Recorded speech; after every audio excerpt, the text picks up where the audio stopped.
Did you guys know Thursday night, round number 1 of the NFL draft? Let's take a little temperature check here, Davis. How are we feeling here? Are we confident for the draft Thursday, Friday, Saturday? Is all your studying already been done? All your bets fired? What's going on over there?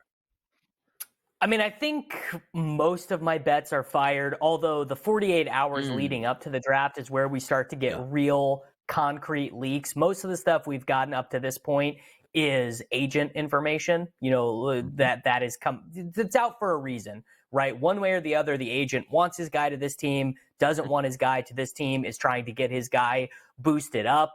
There's stuff that we can glean from, official visits. Every team gets 30 guys legally that they can bring in and talk to, bring into their facility. I did see that Bo Nix is the only player in the draft this year that had a visit with every team, which I was like, what do the Chargers want with Bo Nix? What do the Chiefs want with Bo Nix? What do the Jets want with Bo Nix? Like, why is any of this happening? None of that makes any sense. I don't plan on firing a ton unless I see some exploitable spots over the next 2 days. One thing I think that could happen that could give us a real exploitable edge would be if Jaden Daniels gets to like minus 400 or something to be the second overall pick and Drake May really falls. Like if you could get 5, 6, 7, 8 to 1 on Drake May to be the second pick, that's definitely worth a fire. Because every NFL insider, Schefter, Rap Sheet, all these guys, they are on record as saying no one from Washington is talking. No one from Washington, from the front office, has said one thing about, we like this guy, we prefer this guy, this is who we want. It's all coming from Jaden Daniels himself and coming from Jaden Daniels' agent. And as I mentioned on the show yesterday, the fact that Marcus Mariota was signed to be the backup quarterback for the Commanders. So that is one spot I'm definitely looking at to potentially fire.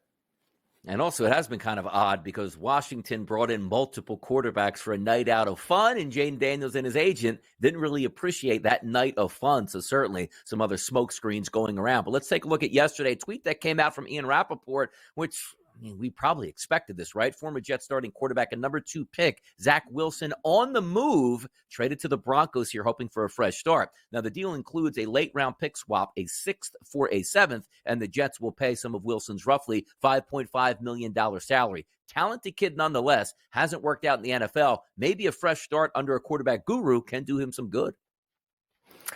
I would bet against it. I mean, I think that if I was forced to bet on one reclamation project between Wilson or Darnold, it would probably be Darnold. Like, at least it seems like Sam Darnold's coaches and teammates generally like him. Seems like the exact opposite with Zach Wilson. Seems like most of Zach Wilson's coaches and teammates are not that big a fan of him. So if you don't have the intangibles, if you don't have that locker room buy-in, I think it's hard. Now, Sean Payton might get a real kick out of trying to make Zach Wilson a reclamation project, because it is true, everything that people said about Zach Wilson as a prospect, like he can make most of the throws, actually pretty much all of the throws. It's just the processing is not there. Really, actually not that dissimilar to Fields. Like Justin Fields is this incredible athlete. He's got this great arm strength. Fields definitely does have the intangibles. Fields' teammates seem to really like him, but just the processing is not there. He takes too many sacks, plays too slow. Can Sean Payton fix that? I mean, I don't know. Drew Brees did not have the greatest start to his career, and then obviously ended up being an MVP and a Super Bowl winner with Sean Payton. But what this signing says to me is I think they're adding someone else to this quarterback room, and they just want to have a competition.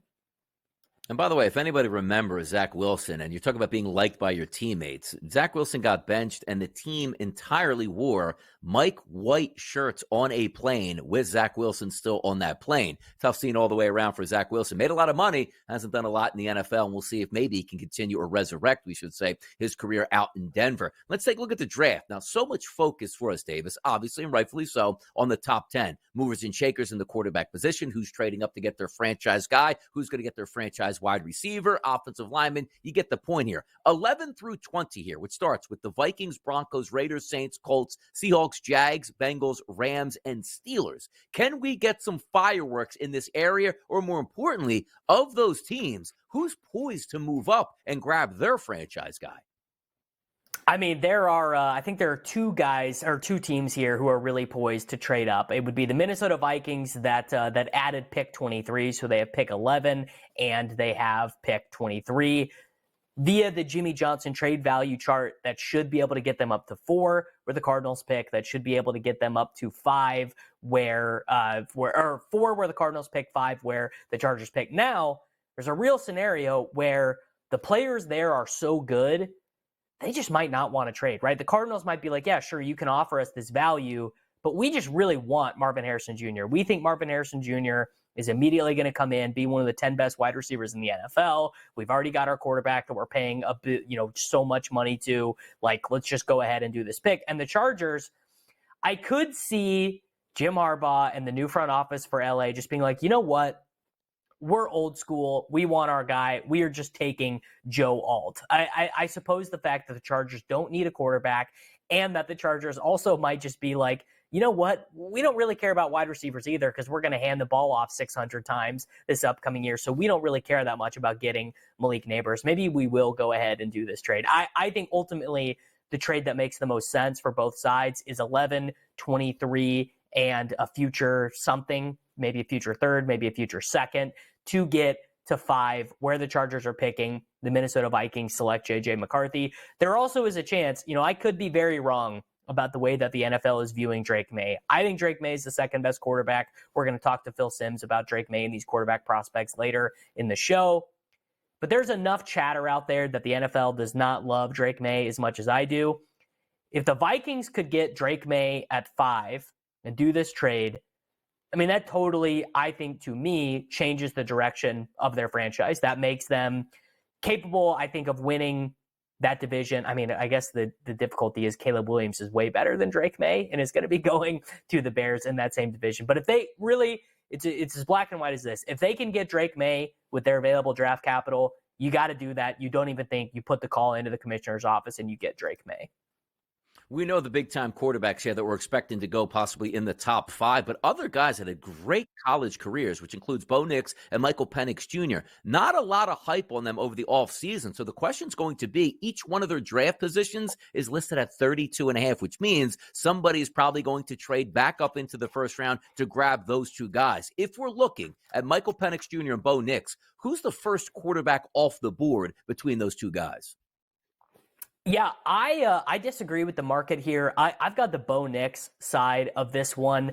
I mean, Michael Penix is a 6th-year senior who had 4 different season-ending injuries. He would have been, an undrafted free agent, day 3 style pick. He had this crazy season at age 23, throwing to Rome Odunze, who's going to be a top 10 pick, Jalen Polk, who's probably going to be a 2nd or a 3rd-round pick, and Jalen McMillan, who's probably going to be a day 2 pick as well. So we basically had the best wide receiver group in all of college football. I think NFL teams are smart enough. I think we've learned enough about evaluating these guys that you don't make Michael Penix Jr. a first-round pick. I think these odds are wrong. I actually have the under on both of these guys to be first-round picks. Maybe that ends up being laughably stupid, but these guys are more kind of, Geno Smith style, first pick in the 2nd round, 3rd pick in the 2nd round style guys to me. By the way, quickly, why the drop on Michael Penix Jr., though? Just about a Heisman Trophy guy, busted a lot of records there. Why the drop? Is it just because he's a little bit older, or maybe you're just taking a look at he's too injury prone? Bad knees, older, didn't really play that well until he was literally 23 in college. I think that's the explanation there.